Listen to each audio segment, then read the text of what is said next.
Hey guys, welcome back to the channel. This is Last Son. This is TEW Nine's Dev Journal, and this is the last day, day 20. Tomorrow, the beta comes out. We all get to enjoy the beta. I'm planning on having, some videos about the beta, uh, just some gameplay, beta save going on. Gonna try to get that out as soon as I can tomorrow. So let's and go ahead and talk about the last Dev Journal. Celebrities. In previous games, celebrities were limited to being unnamed optional extras for events. TEW9, by popular request, they are now named characters who can fully interact with the game world. They are added to the workers section, meaning they can be modeled in the same way as any other character and are identified by a celebrity field, which can be an A list, B list, C list, D list, Z list, or FAD to show how big of a star they are. Fad would be a low level celebrity who's only active for a short period of time, a flash in the pan, if you will. The worker is set as being a celebrity, they gain certain special rules. The main one is that having them on a show automatically boosts the attendance, the size of the boost relating to their celebrity level. For example, a A-list celebrity will bring in a lot more people. Their level also affects how often they sign deals and what their demands would be. So, the minimum size of the company that they will deal with, how long they'll remain actively available to accept bookings, etc. Additionally, celebrities have some special restrictions on their usage and interactions. For example, their popularity doesn't get affected by how they're booked, they don't become involved in backstage incidents, they will only sign one deal at a time, and other things. This is to keep things realistic and stop them from being exploited. A full list of celebrity rules is included in the handbook. Because they are part of the workers section and therefore have access to the same stats, attributes, etc. as normal characters, there's scope for database makers to simulate all kinds of different celebrities. For example, you can make celebrities who are able to take part in matches. You could even make celebrities who are willing to take part in death matches via the attribute system. You can make those who are purely personalities. They can be used as color commentators, etc. This should allow for pretty much every real world celebrity that has been in wrestling, whether that's Raw guest hosts, singers doing the national anthem at WrestleMania, or stars actually getting in the ring to be simulated. Celebrities can be created in game and can regenerate just like any other worker, and there are options provided to toggle this off if people don't want them in their game worlds. It's very important to note that the celebrity feature is specifically designed to simulate people from outside the wrestling business and not workers who have transcended the business. To take the real world example, you probably won't be setting The Rock as a celebrity. If you did, he'd be subject to all the special bonuses and restrictions, and you'd end up with behaviors that you probably don't want. Adding this feature opens up new gameplay avenues, allows real world situations to be simulated that previously weren't possible, and adds to the general realism of the game world. It also probably allows us to create celebrity deathmatch, right? Minis. By request, mini competitors are now integrated into the game world. A worker counts as a mini if they're a male competitor of 5 foot or below, or a female competitor of 4 foot 10 and below. There are special attributes that can be assigned to workers that can alter their categorization, either making them a mini when they don't qualify or removing the mini status if they do, for cases like where predefined limits don't work. If a worker is considered a mini, then they'll generally be kept separate from non-mini workers for booking purposes.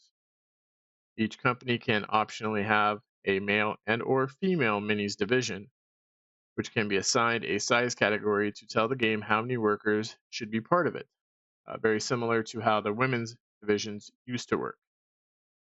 Additionally, titles can be set as being exclusive to many divisions. If a company does have a division, it'll be booked as being separate to the main roster. Of course, the player is free to mix and match, so there's nothing stopping you from booking a mixed match where non-mini teams work with minis. Workers are aware of the difference. However, so a non-mini may complain if asked to lose to a mini. As with celebrities, this adds realism to the game world and allows real-world scenarios to be simulated that previously couldn't be. Specifying amount of balls. This is really cool. So by popular request, new road agent notes have been added for multi-fall matches to allow the booker to specific book the amount of falls for the winner and the loser. So you can specify that 2 out of 3 falls match ends 2 falls to 1, for example. That's awesome. I like that. I hated that we couldn't really tell, like, it was all random how many falls it went. Maybe I wanted it to go all 3 falls and end up with a 2-1 score, but I couldn't control that. So it's awesome we can now. Removing companies. When starting a new game, the user is now given the option of removing companies beforehand, including those that have already gone out of business or those even that have yet to debut. This can be useful for speeding up load times or if the player is only interested in a small selection of companies and removes the need to edit the database itself. That's pretty cool. Graduation editing. Adding or modifying graduates in the editor is now a much quicker process, especially now with the mass add feature and the automatically filling in of appropriate dates by referencing the worker in question. This is just a quality of life change to help database makers. AI talent hunters. By request, the AI hiring has been upgraded to make them significantly better at identifying and actively going after young talent with excellent potential rather than primarily sticking to going after established workers. This will make the AI more competitive and will help keep the game world fresh, as young stars are much less likely to get stuck working the independents. That's pretty cool. I think that's a good change. Will we always get everybody that knows? So that's good. And plus, we can then poach talent from other people. Owner imbalances. The game can now recognize when there are too few potential owners in an area and can address this by generating new entrepreneurs. This is designed to prevent a situation that can occur when some databases don't have enough valid owners to actually found any new companies, which will lead to stagnation. Tag team name ages. By request, potential tag team names can now be given minimum and maximum ages to give more accurate results. For example, you can set youth energy to require both members to be under 25. In-game edit schedule. Company schedules can now be redone via the in-game editor. This can be useful if the user has already made some progress in their save, only to find out a company was mistakenly not given any events by the database maker. Previously, this scenario would mean either scrapping the whole save game and starting again, or going through the time consuming process of taking over the company and doing all that manually. Daytime time slot. By request, the afternoon time slot has been renamed as daytime to allow for morning TV shows to be covered. General tinkering and improvements. Finally, just a general note that over the course of the extensive playtesting they've done, there's been a lot of tinkering, editing, and improving done under the hood. So that's the underlying mechanics of the game, the numbers that are used behind the scenes, as well as the functionality of some buttons and screens. Some of these changes may be very subtle and may not even be noticed. For example, some screens have just been reorganized to reduce the number of clicks needed to do common tasks, while some are more overt and will obviously impact gameplay. like the increased speed that young workers will learn skills. But you should generally find that a lot of the rough edges from 2020 have been smoothed off. None of these changes really are worth individual journal entries, but the cumulative effect is to make the game feel far more polished. And because it means some strategies from 2020 may be more or less effective, he just wanted to highlight that, finish by highlighting that.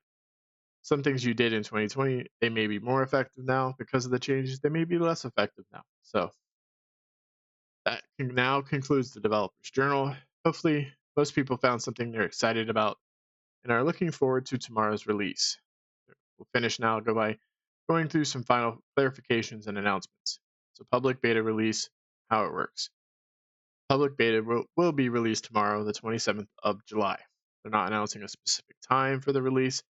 However, as Grey Dog Software will be handling the release, note that it will be on American time, not British. The public beta will allow for the same format as previous years. So the game will be fully featured, but you are restricted to playing from the months of January to March. You can play as many save games as you want, and those save games can be continued past March with the retail version. The full editor is available with the public beta if people want to work on databases. Pretty cool. For those not familiar, the point of the public beta is to primarily give you an opportunity to try before you buy, but also to fix any installation problems and other bugs that maybe have gotten past the testing team. If you do have issues, please go to the technical support forum slightly further down the board and make a post so they can address your issue. As with previous editions, Adam says he's happy to try and patch in reasonable suggestions that people have, whether that's in time for the retail release or after. If you have something you would like to see changed, please use the suggestions forum, which is also slightly further down the main board. As a closing note on release day, we ask everyone try to stay polite and respectful on the forums. It's been great to see how the majority of people have been so positive and tolerant of other people's views during the past 4 weeks of the journal, and they would like to see that continue. Inevitably, a release day raises the temperature slightly, with people getting excited, and inevitably, there will be some people who turn up intentionally looking to cause mischief and arguments. This does happen. Please try not to get dragged into flame wars and nasty arguments, and just allow their large moderating team to handle things. There's a report button at the top of every post that you can use to draw their attention to things. The retail release and price announcement. As previously announced, the retail release of the game will be the following week on the 3rd of August. This will follow the same procedure as the public beta in that they will not be announcing a specific time, and it will be Grey Dog Software handling it, so it will be again on American time. They can also confirm there's no price increase. That's awesome. The game will still retail for $34.95 as normal. Previous games in the series will drop in price a few days after release. As previously mentioned, this will be released under the QLM/FastSpring licensing system that they've been using for the past couple of years, which is much more user-friendly than the old e-license system. It works in broadly the same fashion in that you receive a license code upon purchase, and you just have to type it into your active game. Licensing and unlicensing takes seconds, and now you can do it manually via their website, so you don't actually need access to a machine to deactivate your license. So if you're unlucky enough to suffer a hardware failure or lose your laptop, you'll no longer need to send those emails or wait around. As long as you have your code, you can do everything yourself. That's pretty cool. If you do have issues or questions about the licensing system, there will be an FAQ pinned at the top of the technical support forum to help you out. And that's where we'll end this journal series. Thank you for all the interest and support you've shown over the past 4 weeks. It's been fantastic to see the community coming together so much, and Adam hopes everyone enjoys the new game. So, really cool. Dev Journal was really awesome. I was hoping to see a few things that I didn't get to see. There was more than enough stuff in these last 4 weeks of the dev journal to get me excited for this game. I cannot wait for tomorrow. I cannot wait to dig in, and I cannot wait to see how the new changes all play together. Can't wait for the changes to the Cornell verse to come out so I can, dig into that and see what happened to some of my favorite companies, some of my favorite workers. That'll be awesome to see. So I hope you guys have enjoyed this look at the Dev Journal over the last 4 weeks. I hope you found some features that you're excited for, and you're excited for this game to come out tomorrow. So, as always, I'm Last Son. If you guys did like the video, please leave a like, subscribe to the channel, hit the notification bell to let you know when I put out any kind of video. I hope you have a wonderful day. I'll see you guys in the next video.